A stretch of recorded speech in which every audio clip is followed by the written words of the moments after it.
Welcome to our first Rural Alliance conference session on transformational leadership for school district and teacher leaders. We were thankful when Kevin invited us.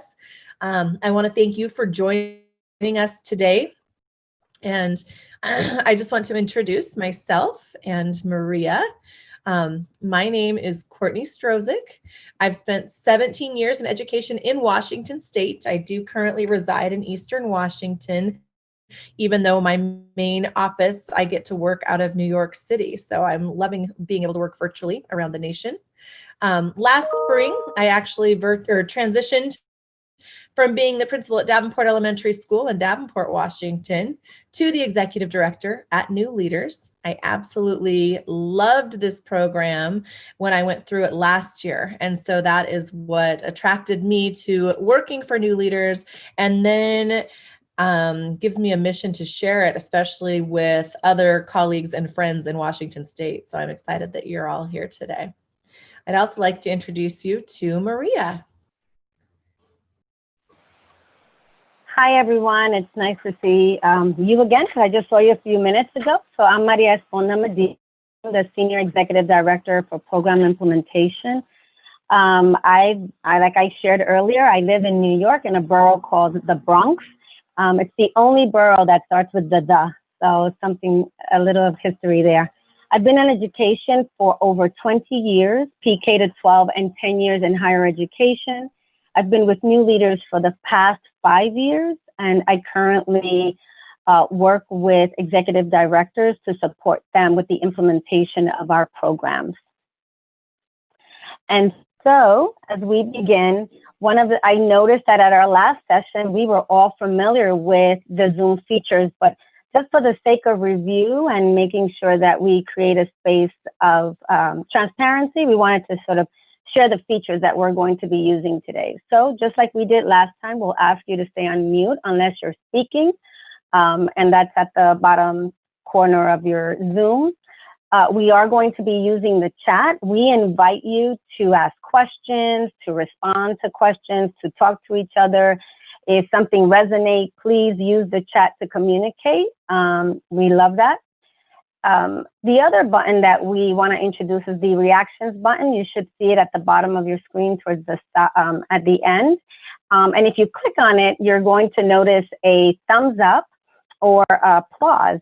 And so we'll ask you from time and time again, if you agree, give us a thumbs up, and you could either use your real hand or you can use your virtual hand. And just like we did earlier, we ask that you keep the view in gallery so that we can engage in conversation. And I might take, at certain points, I'll take off the share just like Catherine did earlier to engage us all in conversation. Courtney? Yes, so that leads us into our community builder. And this is a great time if you can put yourself in gallery view, if you do have a moment to put yourself on camera, because we are going to do some jazz hands here. And we've been sitting and learning for most of the morning, and I want to energize you just a bit. So does everyone know what a jazz hand is? Show me your jazz hands. Big old waves, and it feels better, kind of like Catherine's breathing. You can wave as we go, but big jazz hands. So I'm going to ask you a couple questions, and I would like you to show your jazz hands if you have done that. So please wave your jazz hands if you have had your coffee or tea today. Okay, so it looks like we're caffeinated and ready to go. Wave your jazz hands if your pet has been on a Zoom meeting of yours recently, or barked, or been in the background. Okay, next one, please wave your jazz hands if you have worked in your slippers at least once over the last 6 months. Oh, good. I was gonna say, I can't be the only one there.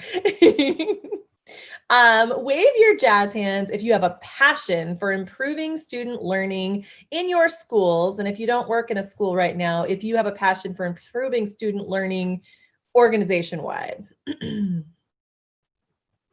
Yes. And wave your jazz hands if you're excited to learn more about the New Leaders organization today.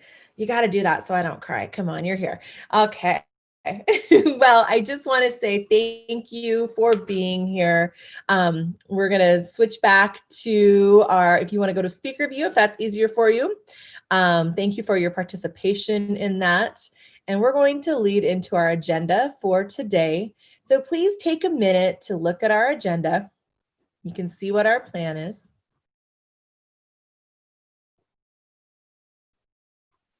As you can see, we do have a very ambitious agenda today in our short time, but we plan to share our work and dig into some work-based information that you can actually hopefully use tomorrow. So during this time together, I want you to gain insight about our mission. We're going to talk about equity and talk to you about how we address those issues of equity in our schools and in education. And we're also going to share how our transformational leadership framework is used to support school and district leaders across our state and our nation. So that will lead us into our session norms. And I noticed that if you were in Catherine's session a little bit ago, some are pretty similar. So take a few minutes and look at the norms. They've been adapted from Courageous Conversations About Race, a field guide for achieving equity in school. And take a minute to review them. And in the chat, write one that you would like to practice today.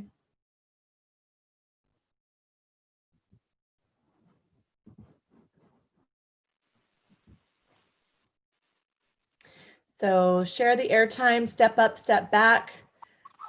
If you wonder, ask the hard questions. We would invite you to ask if you're not clear on something or if you want to know more. Disagree with the idea, not the person. Remain engaged. Speak your truth, knowing that it's only part of the truth, and experience and lean into discomfort. And expect and accept non-closure. Is there anyone who would like to come off mute to say what they would like to practice today, or put it in the chat?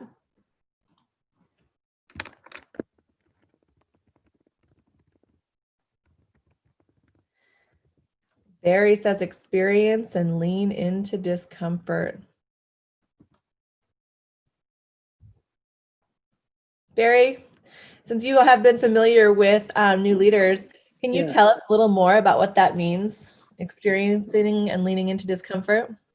Well, I'm doing that right now because I'm checking people's temperatures as they come in and doing this and meeting with parents on the side.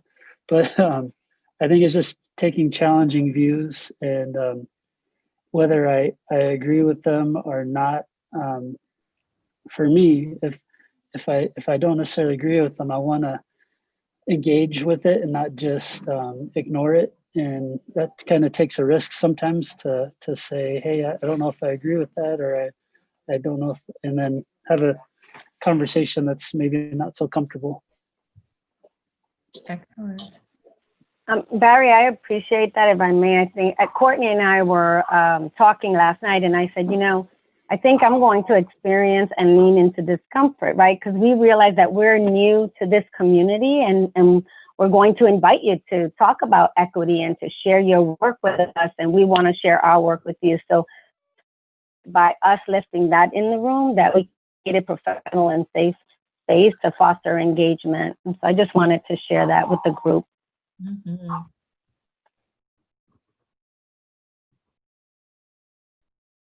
Excellent. All right. So it looks like we've looked at those, and I think we're ready to move on to our mission and vision.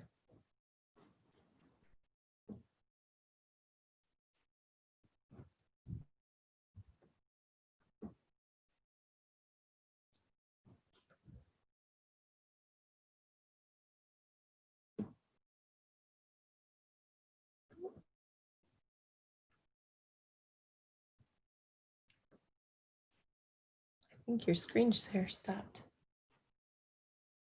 I can't hear you. Sorry about that. Okay. Okay. So can you all see me? We can see you, but not your screen share, not the deck. Can you see the screen? Mm-hmm. Oh, technology. Let's just lean into the discomfort. So give me one more second. My apologies.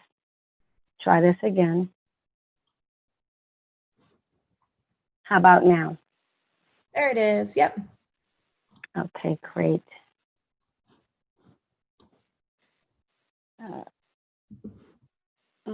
Okay, great. So I'm having trouble seeing my screen. I apologize. I did not mean to do this.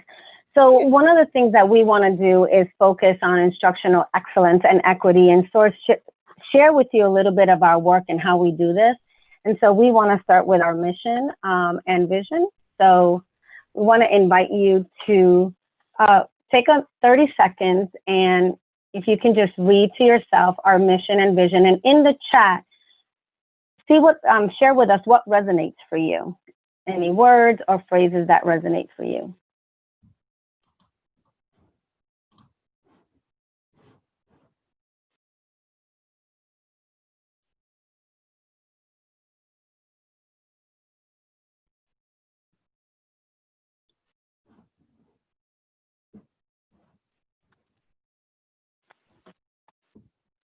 And Courtney, I'm going to ask you to, as people are reading, if you can please, because for some reason, my chat is not working. Yes, and I am not seeing anything in the chat as of yet. If your chat is not working and you want to come off mute and lift the words, you may do that as well. Barry says all and every. All students, every day.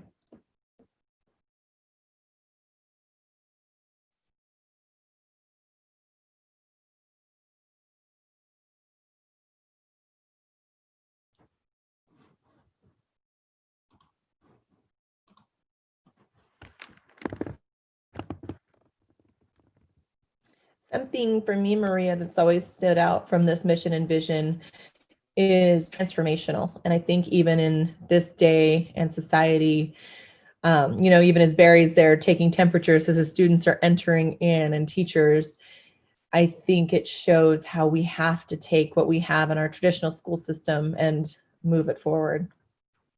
Kevin says all.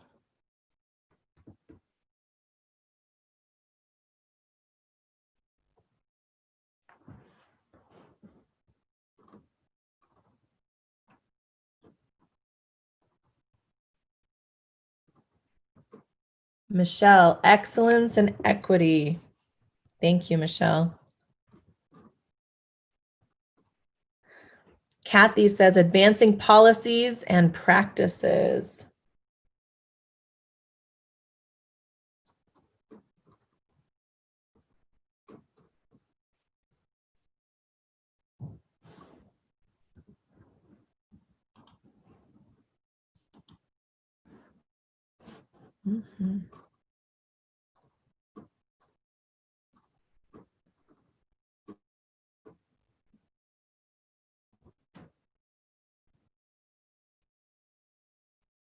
We can't hear you, Maria. I'm sorry. Are you speaking? Muted, and so I was asking Kathy to share a little bit about her selection around policies and practice. There she is. Okay. Okay. Well, I agree with the all and every, excellence and equity. Though those are words, and we don't. And for some, and even with policies and practices changing, it still doesn't happen. But if we work towards changing policies, hopefully that helps to change practice so that we actually enact those words, all and every, excellence and equity. So you have to have the values, but you also have to have the practice and the policies that hopefully guide that practice. Kathy, thank you so much for saying that, because I think too often, being in this work, I've been doing leadership work for several years. And one of the things that I have noticed is the follow-up or sustainability, right? So we go to these workshops, we go to sessions, we invest a lot of time, energy, and resources, and it's great while we're engaged. And then you leave the room and you go back to schools, or you go back to your organization, and you continue to do the work that you're doing and expecting different results. And so one of the things that we want to do with our participants is really get them to think about, one, what are the practices that are working, and how is their leadership really fostering equity across their schools or their districts or their organization, right? Because it always starts with the individual, with personal leadership. And so as we think about that, we want to invite you either off mute or in the chat to ask you, what do you think about, when you think about the work that you do in your district and your schools, what does equity mean to you and the students that you serve? Or if you're an organization that works with adults, what does equity mean for the people that you're working with? And how does that show up in the work that you do? So if you can take 30 seconds and think about that.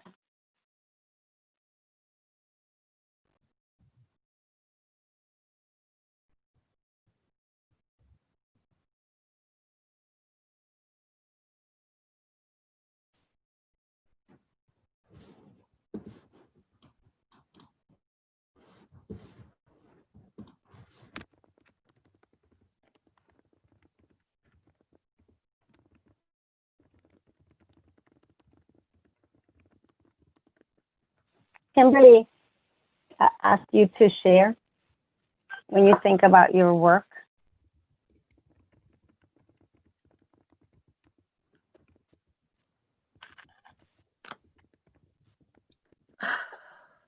To me, equity means like trying to lessen the gap between haves and have-nots as much as possible. Mm-hmm. Because the rate of poverty seems to be what gets in the way of a lot of people, like just not having access. Mm-hmm. So equity to me is like figuring out how people can boost themselves financially, I guess. Mm-hmm. Parents in general, or just confidence. Sometimes it's a confidence issue. Yeah. Yeah. Someone want to add to that?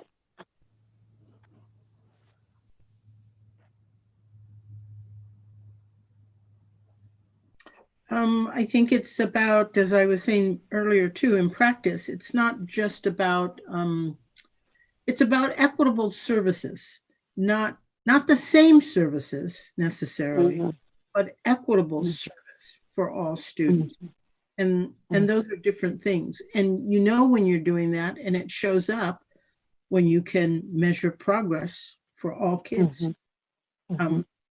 And they're all moving along in the right direction that we want them to be moving on. Mm-hmm. Mm-hmm. I see that, Michelle, you wrote in curriculum design, right? Ensuring that students see themselves in the literature they read, the mentors they experience. Can you say a little bit more about that?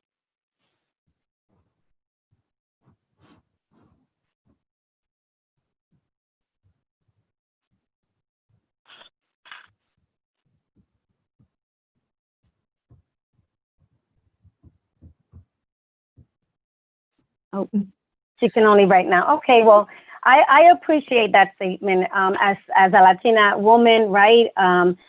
You know, I grew up at a time where it was just Dick and Jane, right? And people and my teachers didn't look like me. And not to say that there's not value in that, right? Because it's about diversity and learning from everybody. And I've had very different mentors, all different types of people that have been my mentors, all different races and ethnicities. And I think that that's what we need to be paying attention to, right? Listening and being self-aware, as Kathy was talking about that earlier, right? And so I really appreciate the conversation about equity. And one of the things that we do with our participants, to Kathy's point, is not just about the words. I think somebody said, you know, there's words. I think, Kathy, you were the one who talked about like the mission, right? It's just words on a piece of paper, and they mean nothing if our behaviors and our practices don't change. And so as we invite you to think about equity and vision and mission, these are things that we all do, right? How do they live And how do you take practice into, how do you take theory into practice?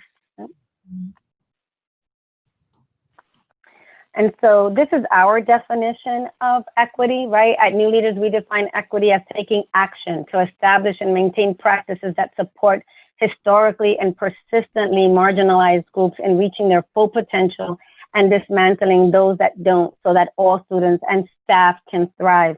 And so it's a lot of the things that you already talked about, right? Making sure that we're paying attention to mindset. How do people think about the students that they're working with? How are they creating inclusive environments so kids are not left behind? And how are we caring for the adults?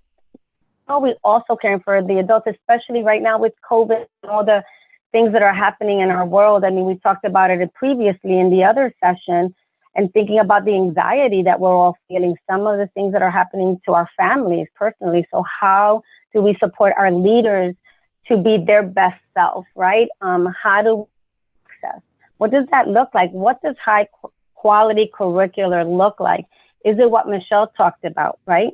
Making sure that the literature is relevant and timely, right? What are the systems and structures that are equitable for all students? And how are we making decisions about policies, right? And are those decisions creating equitable practices or inequitable practices? And before I move this, I want to pause and see if there's any comments or anything that anyone wants to add to that.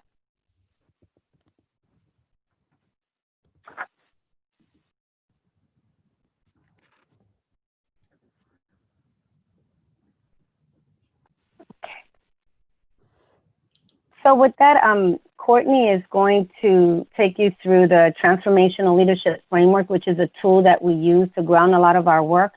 And I would invite you to really think about our definition and the conversation that we had and some of the things that you shared about equity as we continue in our session today. Okay, so about a year and a half ago,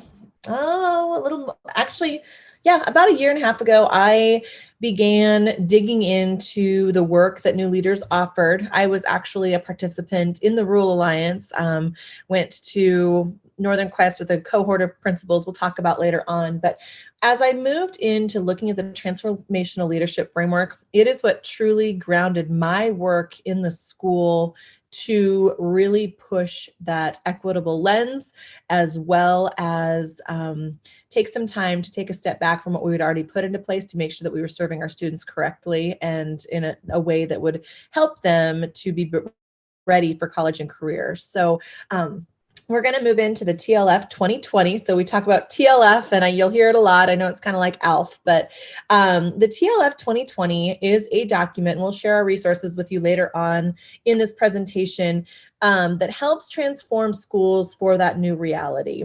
And our work is really transforming systems and structure, kind of like what Kathy mentioned earlier. We dig into the root causes. We triangulate the data that's taking place in the schools with the student learning, and then we confront our reality and really help the school leaders, principals, district superintendents to dig deep and create a plan to make sure that all students are learning at optimal levels. As we move into the next piece of the transformational leadership, we are going to take a few minutes and do an activity together as a community. If you can look at the slide up there, as the school leaders are closing out the 1920 school year, it is in the midst of the pandemic. For those of you who were in the last session, we all talked and reflected on what that pandemic has done to us personally. Those school leaders have simultaneously looked ahead to the beginning of this year. Most are starting hybrid or in person, and it's unlike any that they've probably ever experienced.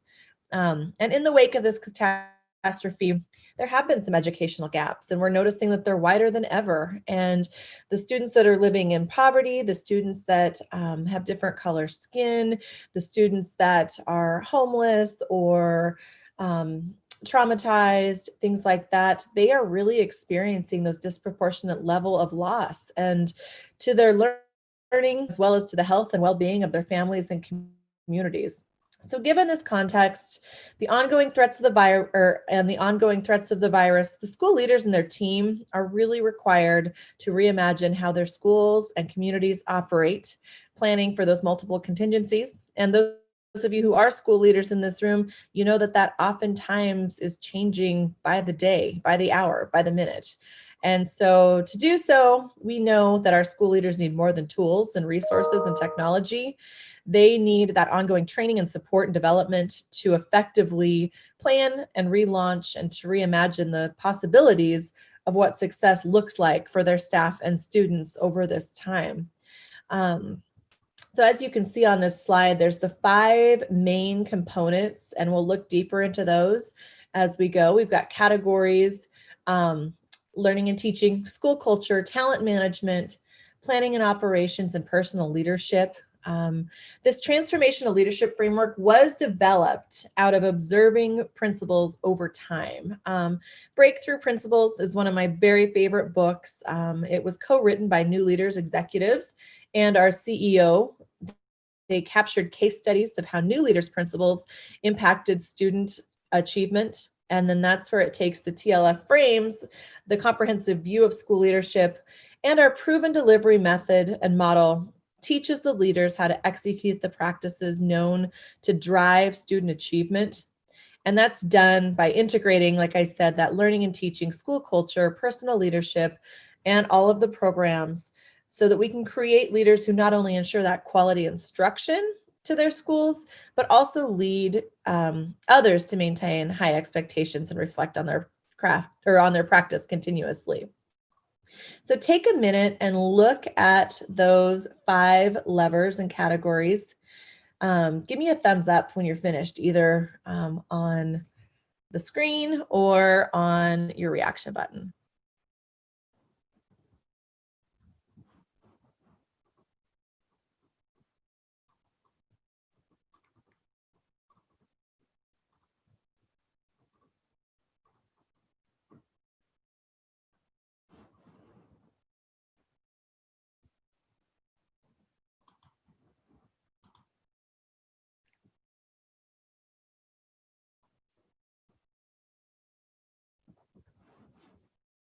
Thanks, Kathy. Thanks. Okay, so as you are looking at the TLF, are there any questions that you have? You can either put those in the chat or come off mute, or perhaps any connections that you've made by looking at that.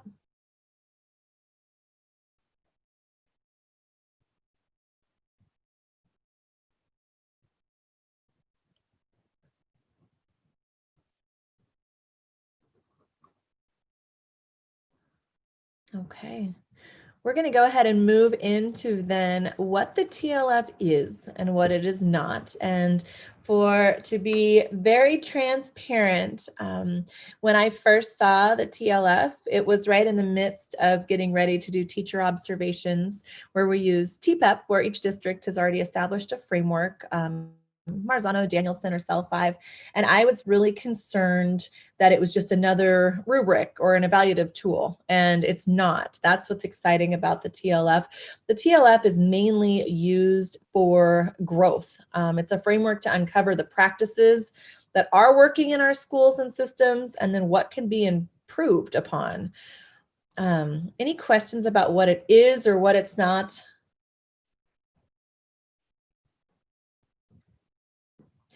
Has anyone on this call experienced working with the TLF yet at all?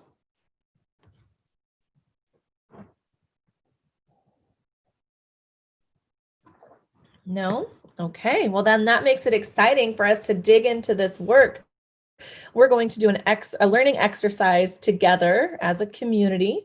So it is going to be focused on learning and teaching at this point. I know that coming back from the summer and from the long time away from school, I know a lot of the principals and teacher leaders and even people on this call have been focusing on what the school looks like, not necessarily the how and the why. And I think it's time now to dig in to that at learning and teaching, because I know that I have two young girls that I just sent back to school, and I am so thankful that they get that opportunity now to learn again. From a distance was okay, but I'm just excited on that. So on the next slide, we're going to give you an excerpt from the learning and teaching category, and we're going to give you some quiet time to read the slide and the stages.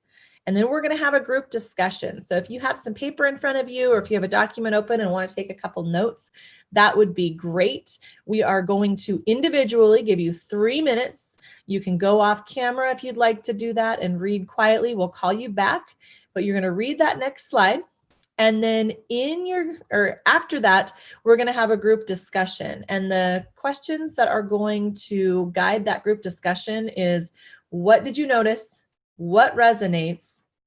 What are the differences between the stages? You're going to see stage 1, 2, and 3. And then how do you think that this tool might be used to support school leaders and their communities? So we will go ahead and plop those questions into the chat. Actually, they're already there, so you can see that as you're reflecting. And on this next slide, it shows stage 1, stage 2, and stage 3. So I'm going to set my timer for 3 minutes. And if you have a question on any of that during the time, please let me know. But is there anyone that can tell us what you're going to do over the next 3 minutes?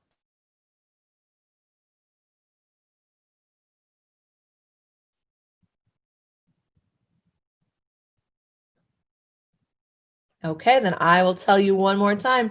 Read the 3 stages, stage 1, 2, and 3, and then be prepared to discuss the questions that are down in the chat box. I'm setting my timer for 3 minutes, and I'll see you back then. If you need a stretch break or an energizer, jump around for a second as well.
All right, we have about 20 seconds left. So as you're finishing up, we'll invite you to come back on camera and get ready to share.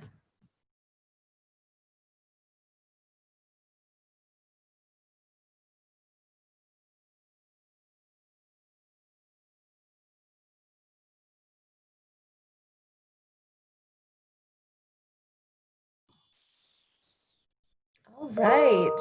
So our time is up on reviewing the stages, stage 1, 2, and 3. So I'll give you just a couple minutes to come back on camera. And we will reflect on those questions. So I know that some of you are only able to put things in the chat box. So I would like to invite you to interact there. If you are able to come off mute and, give us some information of what you noticed, what resonates, and what are the differences, that would be great. So let's start with question 1. What did you notice about the learning and teaching part of the TLF?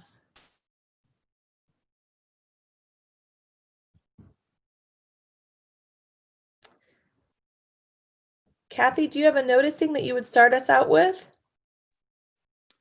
Yeah, sure. It's the stages are somewhat cyclical in that you plan, you do, you act, and you come back based on what you do. So identify is like plan, monitor, assess, and then stage 2 is you're reviewing and revising.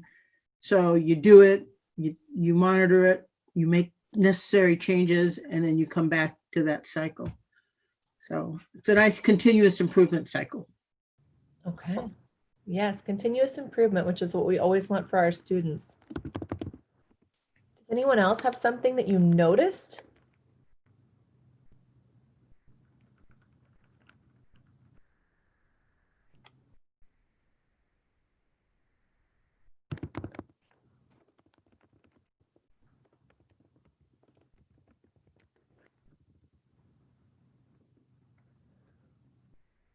Okay, so let's go through what resonates with you. What do you see that a school leader could use this, or how could this improve student learning if our leaders were engaged in this work?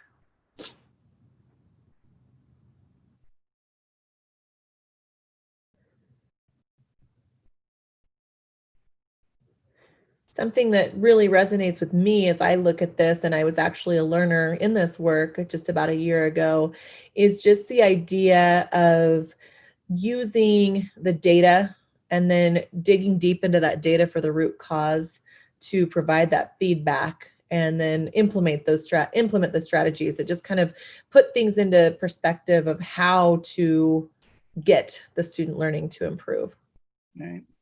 It's sort of like, and I don't know if you saw yesterday, Jeff Utek, when he presented, it's this notion of if you don't get it as a student, let's try another way to do it. If you don't get it as an educator,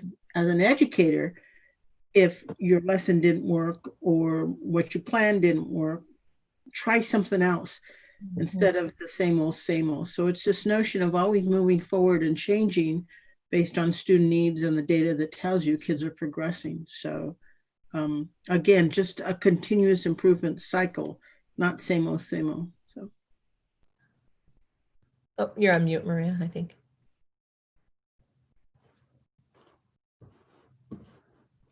One of the things that I would like to add is as you look at the screen, I know it's a lot of words here, right? And so if you look at the left-hand side, those are principal actions, right? And the idea is that the more intentional principals or school leaders are, or the leader, right? Because it could be the principal, it could be the assistant principal, it could be a coordinator, someone who is leading a team or a group or a school, or even a district. As you look at those leadership moves, what we have found over several years of research is that the intentionality of those leadership moves has had an impact in the way schools behave as a community. And so what you see on the right-hand side is the school action.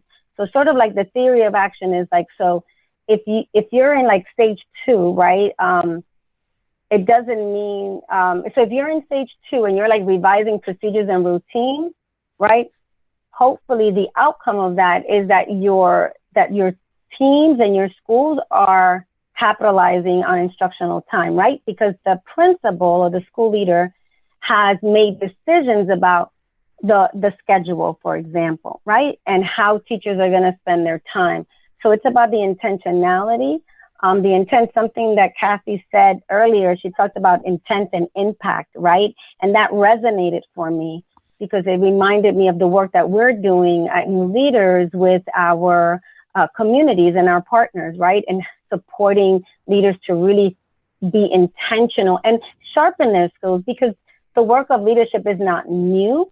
All we're doing is trying to support them to create those sustainability and have a space to create a network, as Kevin was talking about earlier. How many times do our school leaders have the opportunity, or district leaders, to talk to each other and talk about the practices and the impact those practices are having in student achievement? So I'm curious, as you look at this, and as Courtney was saying, you know, you're noticing and what resonates, when you look at this, is there a practice that you noticed in your schools that you're seeing, or even your work with other districts and schools? What are some of the things that are here or not here? What's not present? You can share that too.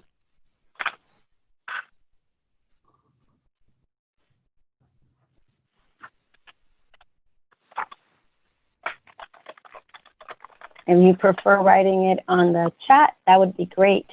Mhm.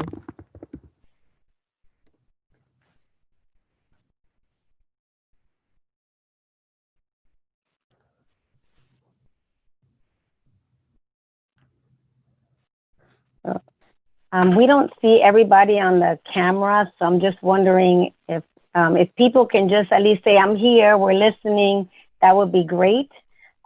Just to lean into the discomfort as we shared earlier. Thank you, Dick, I see you. Thank you, Kimberly. I know that it's a lot of text, but we really want to engage you in conversation and learn about the work that you're doing with with the focus of leadership. So we would just love to hear the work that you're doing and if this resonates or not.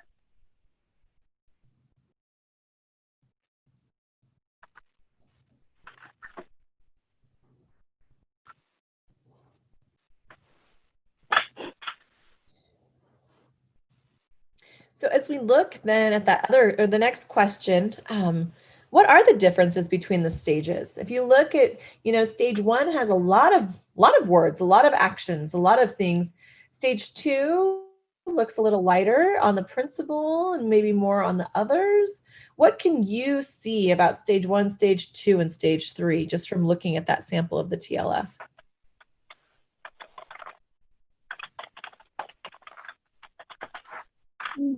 For me, as educators are more familiar with this notion of continuous improvement, it gets easier. So that by stage 2, you've already identified most of the strategies that are working, and it's just about a matter of making tweaks and adjustment, but it's continuous. You've got to make those adjustments. And then it's also about becoming effective and comfortable with the instructional practices. So that by the time you get to stage 3, you're monitoring the routine of those practices versus learning the practices. So that by stage 3, people are you've built capacity in a knowledge base, in the skills, and to the point that by stage 3, it's really a matter of are we following through, and are we being consistent in that, but still making changes as necessary. Yes, and then just kind of, Kathy, for a follow-up to that, is this something that you think would benefit school leaders and students within their schools if they've implemented it with fidelity? Absolutely. So here's the challenge. I'm always looking at why haven't we and why don't we do that? And I'm looking at this, and right now, stage 1 is a lot. I get it, for folks who are trying to learn to do this well online. So here's the thing. We knew this was difficult prior to COVID. We knew this was the right work to help build capacity in educators, teachers, and teacher leaders and principals. There's the whole notion of data literacy. How do I collect the right data and use it? How do I make appropriate changes? How do we build instructional capacity in teachers? And right now, as much as I believe we can and should be doing this, I think there are educators who shy away from it because it seems like something else to do on top of COVID, when it's in fact exactly what they are doing with COVID. And so I think the notion is, how do you make this so folks realize this is what we do, and actually doing it online could be easier in some ways and not. I think it really comes back to educator capacity, confidence in that capacity, and skills and knowledge. Mhm. That's just a thought. Absolutely. No, Kathy, I think that really hits it exactly where we are today. And I think that's what's so important, is that no matter what, our kids are growing faster, they're growing up. We have to be there for them as educational leaders, and we have to do that heavy lift, that even though there are the challenges of virtual and different pieces, this is that crux time that we can make that change too. That, we're going to have to be innovative. I have a little 7-year-old, and what she can do on a computer compared to what I could have ever done even 6 months ago is absolutely amazing. She's doing the whiteboard activities. They can do it if they're taught to do that. And I think that's what's so important to help our educational leaders see that, it needs to be not just that pause, but to really push forward and show what we could do in a trying time. Yes, Courtney, absolutely. And I think you hit the nail on the head. You just said your 7-year-old, and I totally, I'm with you 100%. You just said your 7-year-old knows how to do stuff that you didn't know how to do. I think we have a lot of educators who are not comfortable, confident, and simply do not have the skill base to be teaching, to be providing instruction online. And we truly need to focus on making sure that they have that skill and knowledge so that they can move that next step and help kids move there. So there is that addition of the online instruction. How do you do Zoom and all those things? Mm-hmm. Mm-hmm. I know that people are not on camera, but I know, Jana, you just laughed and said, yes, I'm curious. As you, I see that you're from Spokane Falls Community College and Mesa. And as you're hearing this conversation about leadership and what we know, right, what kids know versus what adults know, the times, what are you experiencing and what are you noticing around leadership?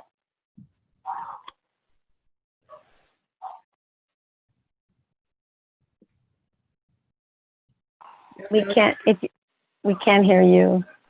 Oh.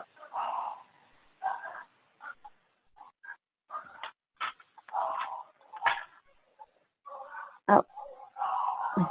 It takes day-to-day learning from all. In higher education, some conversations occur, but not enough, right? So I agree with that. Sometimes we stay in that place, right, of planning. And so this tool has been used to diagnose, right, and to highlight the practices that are working, right, those systems and structures, and to highlight the ones that are not to be evaluative, but to confront realities, right, and to kind of say, so that we don't overwhelm leaders, right, to help them focus. So yeah, there's a lot of stuff in stage 1, stage 2, stage 3, but I might have some things in stage 2 and maybe identify the gap. I'm not really leading the school-wide professional development that's focusing on creating meaningful learning experiences that lead to mastery because I don't have a system to assess or look at the impact, right? So I do the professional development and then I don't do observations because I have this fire over here that I have to take care of. So it is really about that conversation. Jana, I'm so glad you said that because it's it starts with those meaningful conversations, right? That we talked about. And then it's about, okay, so what are the leadership moves that we need to do in order to go to the next step so that I bring in my community? So I'm not sure how, if people have other comments as we move on to the next. Yeah. Any final comments?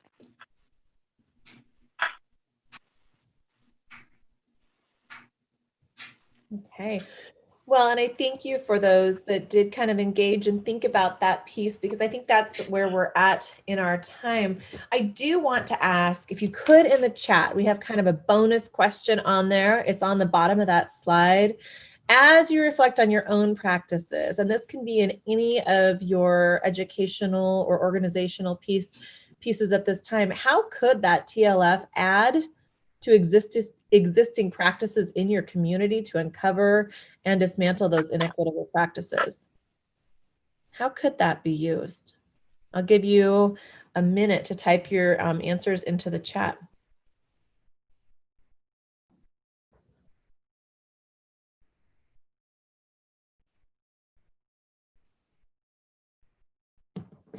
And I do know that everyone's coming from a little bit different organization or schools in this room. So if you can kind of relate to either your experience now, or maybe if you did work in a school building prior, or things that maybe your own students or your own children would need.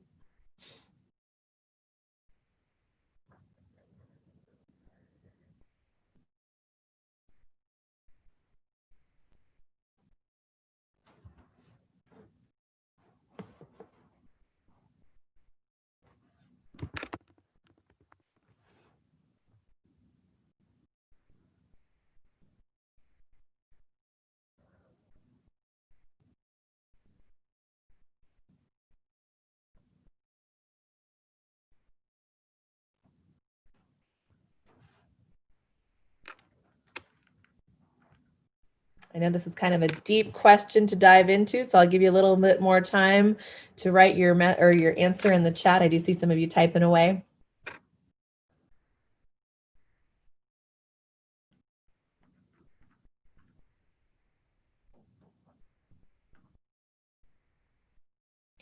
Yes, Kathy, it says it puts all children on the radar when we examine student data and make instructional changes on an ongoing basis.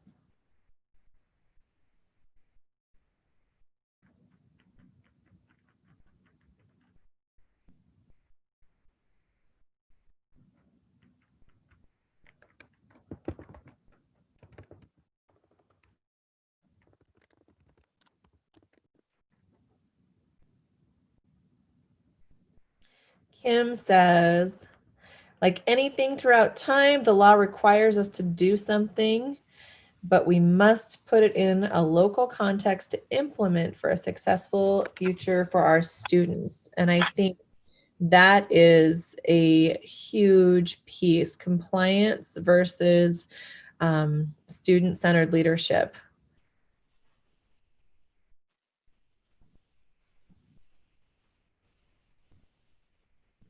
Anybody else?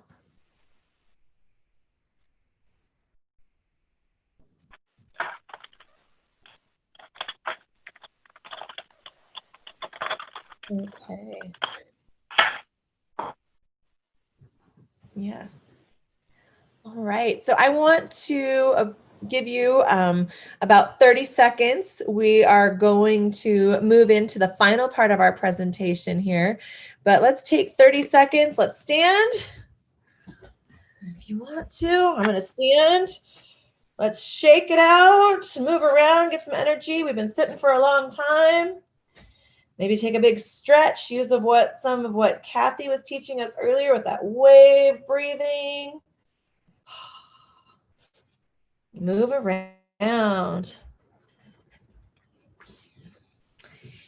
Thank you to those who are engaging with us. I know in discussing, new frameworks, when looking at equity, especially as a new community, that can be kind of challenging. And I appreciate those who have really leaned into that discomfort today. So what I want to do to kind of wrap our presentation up here is to discuss the Rural Alliance Partnership, because as Kevin said this morning, they're that grassroots organization. They've done so much for bringing in different, professional development, different opportunities for the students in the Rural Alliance and in rural Eastern Washington.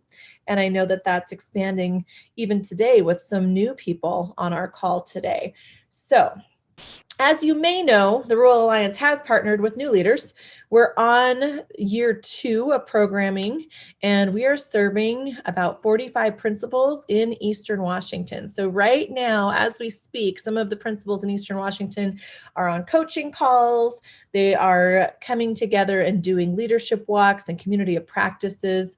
And I want you, it's all basically in Eastern Washington and Central Washington. So take just a couple seconds and look at that slide and see if you can connect to any of the actual principals that you might know that are engaged in the program. I was hoping to have a few on this call so I could ask for their experience, but I think they're all in their buildings right now. Okay.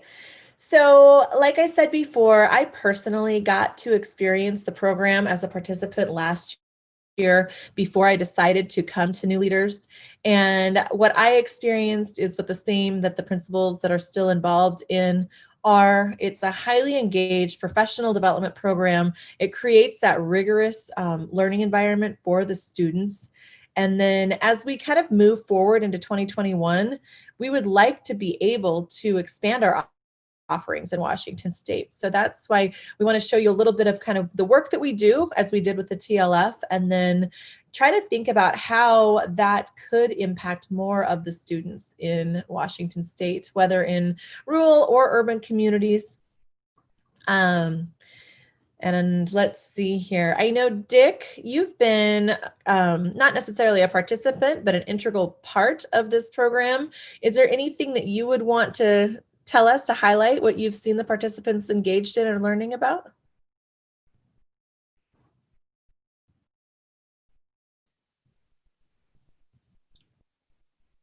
Oh, I can't hear you.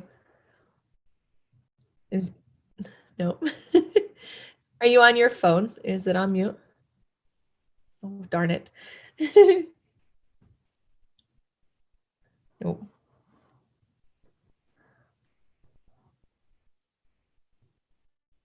No. No. Well, we can't hear you, Dick, but if you want to type it in the chat box, you can do that. But I know as I've been, oh, is he there? No, darn it.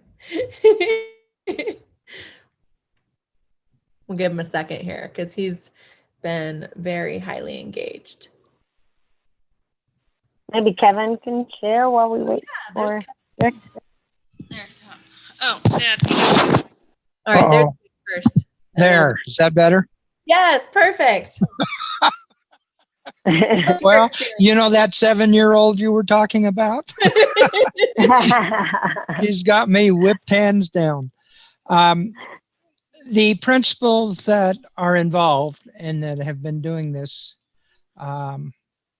it's interesting when you talk to them because they're finding value in what they're doing. They do not feel that they're wasting their time at all. They're actually finding value and they're using it with their staffs, which is exactly what you want them to do. That's where the real work is done. So it's been fun to watch. And it's been fun to watch their reactions. Being an old man and having most of those principals are young, it's neat to see them excited. And when they're excited, good things are happening in their buildings. So with that, I'll let you move on. Thank you, Dick. No, and I think what you said there too is the part that it is that job embedded work. And I think that's where it when I was a participant in the program, that was kind of my aha, was this is all the work that I had been trying to do. I was a principal for 8 years, principal at the middle school, high school level, principal at the elementary level. And like Maria had mentioned before, being pulled away to that, that fire, or I think Kathy had mentioned that too, of knowing the work that needed to be done, but then not necessarily having the personal leadership and time management skills to get it done. That was what my aha with using the TLF was. It had me create a team that I was able to lean on with instructional leadership so that I could delegate some of those tasks. And I just really think that students benefited from that. As you look at the screen, you can see the partnership outcomes. And this is what we've worked with Rural Alliance to really bring into Washington State. So Kevin, can you add anything about our partnership outcomes or anything that you've seen that has been a turning point for you over the last couple of years? Well, I think the pieces I think that I would add is when we started 2 years ago and we talked about how we wanted what New Leaders does from an expertise and to kind of merge it in with I think a rural culture and rural relationships. I think that's been one of the strong points of the professional development itself. It's created the opportunity, as we've mentioned before, for these principals to have an opportunity to share and network and collaborate. And sometimes they're sharing and networking around what's going on in their buildings, and a lot of times they're sharing and networking on going around what they have been learning from New Leaders. The change that I would say this year, as we know with COVID, everything's been virtual. And I think that New Leaders has done a very, very good job of providing that relationship piece, even though it's virtual, with their coaching efforts behind the scenes with Mary and Danielle. I think they've done an excellent job. I think the other surprise for me has been the relationships and the importance of that one-on-one coaching. I think we've kind of found out, especially during this time, is it really provides a safe place for principals to have a conversation with somebody who has been there, somebody who's still involved in the work, and somebody who may be in Georgia or Maryland. And so it becomes a very safe conversation, as it was last year. And I think that's been very, very important. We found that in some of our other work that we've been doing too, is just our administrators need those conversations. They need to share what's going on and just kind of get some different insight from folks. And so there's just been a number of positives. Mm-hmm. Yes, I was just going to say what Kevin said. The other part of what the coaching does is it individualizes to the local context, which is what Kim said earlier in his comments. So having a coach to help bring it specifically to that school makes a huge, huge difference. The other thing is the relationships, and it's going to be harder virtually, but the intent is not just to have new leaders come in for 2 years and work with a cohort, but afterwards to have the Alliance pull together these principals so that they can continue those relationships and have people that they can dialogue around problems of practice and keep the work going, again, in this local context, rural, remote, and build relationships among those principals so that they have a PLC, if you would, to back themselves up on. So, Absolutely. Thanks, Kathy. Absolutely. Yeah, I think when I hear Kathy, I think about sustainability, right? So one of the things that we consider, right, in addition to the local context and really trying to learn, right, like what is most important and how do we support the leaders, is also thinking about how this work continues, to your point, Kathy, right? And so what can we model? What do we need to learn? What can we share? What tools? And so the transformational leadership framework is just one tool. It's a lens to help us ground the conversation so people can separate, right, from the work. Because it's really hard. I was a principal of a middle school, and when people gave me feedback about my school, the first reaction was like, what? Wait, what? And then, right, you have that shock factor But then when you have other colleagues that you realize are having the same issues as you, even though they might be 2 or 3 hours away, that's golden. And so what we hope is to create opportunities for people to talk to each other in a structured way so that they can build habits of mind. Yes, yes. No, absolutely. And that's what's been really fun for me transitioning from being a principal in the program. And I will tell you, I was at first, I thought, I'm in Washington. My coach is in, I think, Louisiana is where he was at. And I thought, does he know what Washington education is like? And that was probably the biggest, benefit for me, because I could truly use him as a coach and not someone that I had to worry about, not maintaining confidentiality, or, someone that was like attacking my school. And so then coming to New Leaders and doing this work since June, it has been so wonderful to see. We have, program directors who facilitate the sessions and then who also coach our participants, and being able to sit in on some of those coaching conversations and just seeing the gamut of people involved in the program from Eastern Washington, from schools that I truly am invested in and care about. It's just fun to see their growth at this point. So I am going to do a session tomorrow as well, if you want to know more about what that program actually looks like, or if you have someone that you would like to get involved in. And that's where we'll dig deep into the program components of what that looks like. But as we are finishing our time together today, I do want to take a few minutes to ask for you to answer these questions in the chat, and we will follow up if necessary on any things that we can't answer, or just we'll take it as we move forward with our partnership with Rural Alliance. So question or pick one of these 3 questions if you'd like to. So how do you believe that this experience will help the leaders and students of Washington? And you can come off mute if you'd like to, or you can put that in your chat. What questions do you still have about our work? And what do you want to know more about? I just heard someone come off mute. So what would you like to say? How do you believe this experience will help the leaders and students of Washington?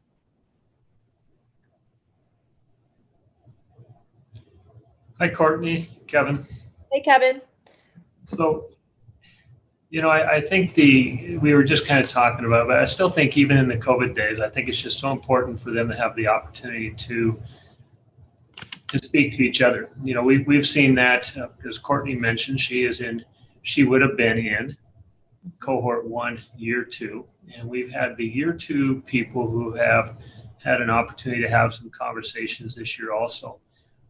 Their relationships are so much different after 1 year, and they just really want to share what's going on in their building. They want to find out what's going on in others' buildings and kind of find the best practice. And you can imagine during these times with COVID is, the reopening plans, the AB schedules, what academics is going to look like, online, blended, face-to-face. It's exactly what an administrator needs, which is the opportunity to talk about what they're doing in their building and talk about the students within their buildings and within their communities. And I know it's very difficult, and it's very easy for me to say this. I think it's still important for them to stay involved in these type of trainings and make the time for that, because I think that they need to get away and have the opportunity, whether it's virtually or face-to-face, to have these conversations. I say it's easy for me to say, because I kind of remember the day. It's tough to leave the building. It's tough to leave the situation within the building, but that situation is always going to be there. You're always going to have the opportunity to go back to whatever the situation is, but just to stay involved and to keep those relationships open, I think is really important. And I think that's what the New Leaders piece has provided for us. Yes. Thanks, Kevin. Okay, well,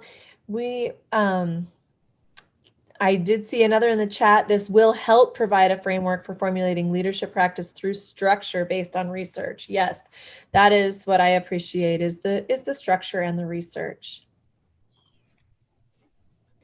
We do have some resources for you that we would like to share. if we can move to the next slide, you can check out our website at newleaders.org. There are some tools here that we would like to share with you, and we'll get those sent out after the day. There's the Virtual Leadership Academy. That is something that is starting again this fall. If you know of any teacher leaders or principals or superintendents that would like to be a part of our Virtual Leadership Academy, it is some online trainings and some asynchronous webinars that they can watch to really help inform their practice going through the COVID time. There is the version of the Transformational Leadership Framework 2020, and that's kind of what we have looked at with the teaching and learning, or learning and teaching piece, and into the COVID times. We have New Leaders Virtual Look-Fors for remote learning, and then the Virtual Classroom Toolkit. So we hope that those resources will help you. I do invite you tomorrow, if you want to dig in deeper to that. I've got a quick little 40-minute session at 10:45 tomorrow, if you'd like to come back, and there'll be a lot more time. The next slide is our contact information. So if you would like to reach out to know any more about our programs, or if you have questions, you can go to that and reach out. I'm in the 509 Eastern Washington, so call me at any time, text me, send me an email, and as soon as COVID lifts, I would love to come visit with some of you and, you know, come see you in person. But at this point in time, please just feel free to contact with questions. And then, as Maria said in the chat, principals can sign up, or districts can sign up for that Virtual Leadership Academy, and it is a free resource right now. So if that's anything that you think might be interesting to you or somebody that you work with, please share that or send them my way and I can help with them. All right, it is 11:30 and we are at our time. I appreciate you all. Thank you for coming to our presentation, and I'll see you tomorrow at 10:45 if you want to learn more. Bye. Thank you. It was great seeing all of you. Thank you, Courtney. Thank you, Maria.